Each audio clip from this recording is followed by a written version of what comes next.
कर्मों का फल सबको अवश्य ही भुगतना पड़ता है, क्योंकि इंसान ही अच्छे या बुरे कर्म करता है, पशु नहीं। इसलिए हम अपने कर्म फल से बच नहीं सकते, चाहे देर हो या सवेर हो। कर्म फल सिर्फ हमें ही भुगतने पड़ेंगे।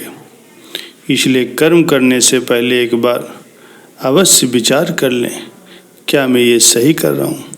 अगर कर्म करने से पहले अच्छे से सोच विचार कर लें तो शायद हम बुरा कर्म करने से बच सकते हैं। अगर आपने अपने आप को बचा लिया तो फिर आप सज़ा से भी बच गए। आपने अगर बुरा कर्म कर लिया है तो फिर एक न एक दिन भगवान अवश्य ही सज़ा देंगे। इस जन्म में नहीं तो फिर अगले जन्म में कर्मों का फल तो भोगना ही पड़ेगा। भगवान श्री कृष्ण जी ने गीता में निष्काम कर्मों को सबसे उत्तम बताया, क्योंकि कर्म ही हमारे भाग्य का निर्माण करते हैं। अगर हम अच्छे कर्म करेंगे तो हमारे साथ अच्छा होगा, और अगर हम बुरे कर्म करेंगे तो हमारे साथ बुरा ही होगा। भगवान की न्याय व्यवस्था बहुत ही सुदृढ़ है।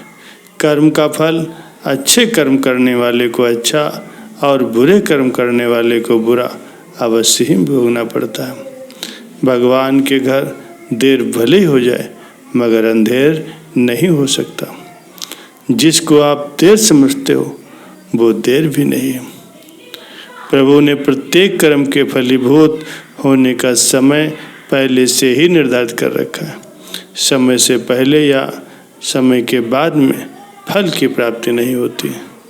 प्रभु की प्रत्येक रचना, उनका प्रत्येक नियम इतना ज़्यादा गहरा है कि हर एक प्राणी उसको जान या समझ नहीं सकता। आज जो कर्म हम कर रहे हैं परिपक्व होकर के उनसे ही हमारे भाग्य की रचना होनी है।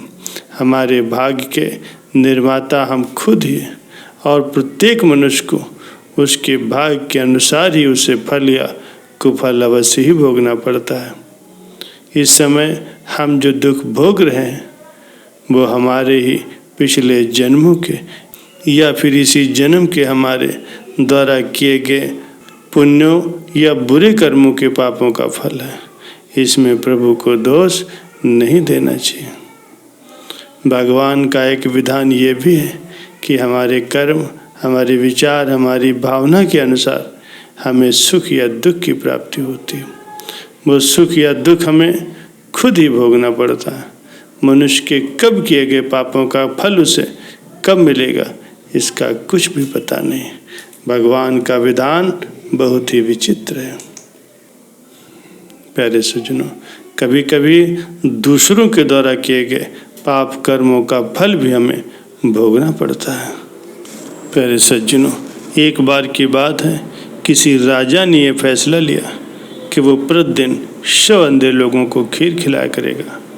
एक दिन खीर वाले दूध में सांप ने मुंह डाला और दूध में विष डाल दिया और खीर जहरीली हो गई। वो जहरीली खीर खा करके 100 के 100 अंधे व्यक्ति मर गए।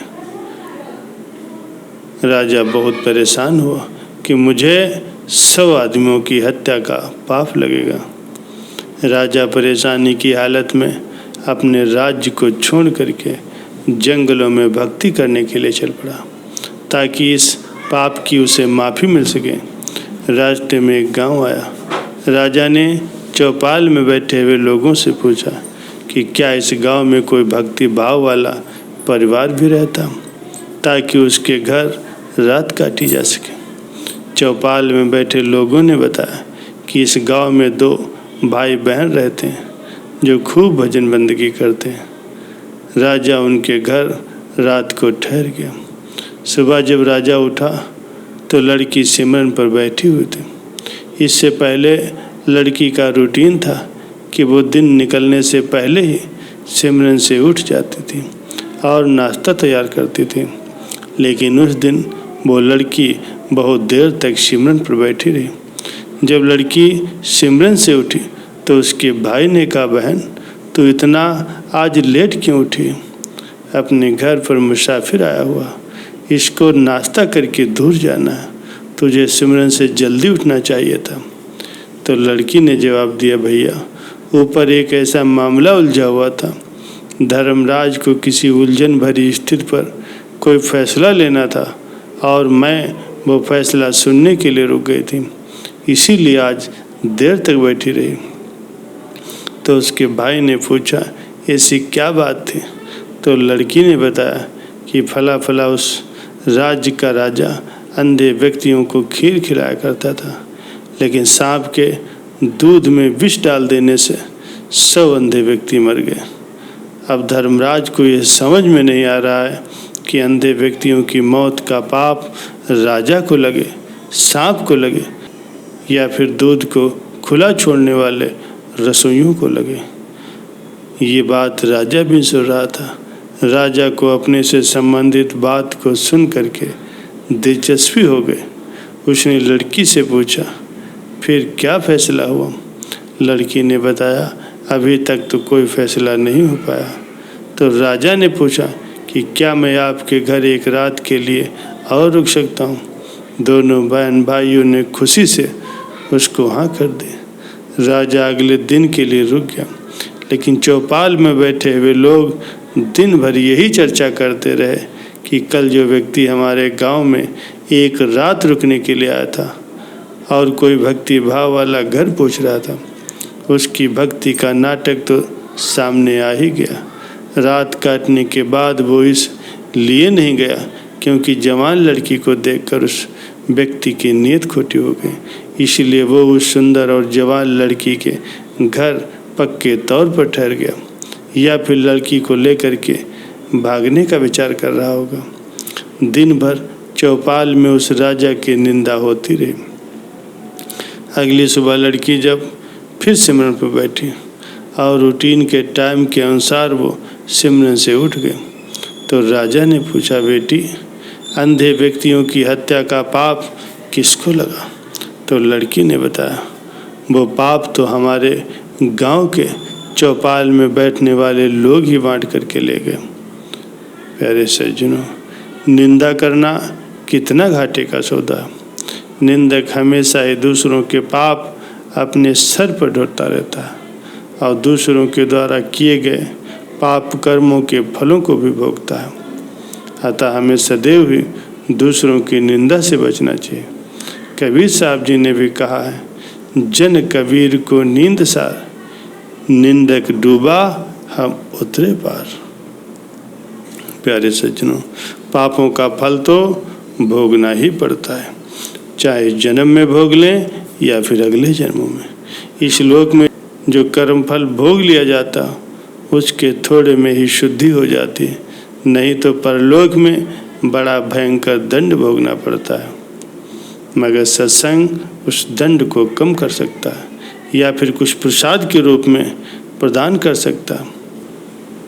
अपने दुखों को हंस हंस के झेल लो या फिर रो रो करके झेलो, ये तो हमारे ही कर्मों के फल हैं, हमें अवश्य ही भोगने पड़ेंगे।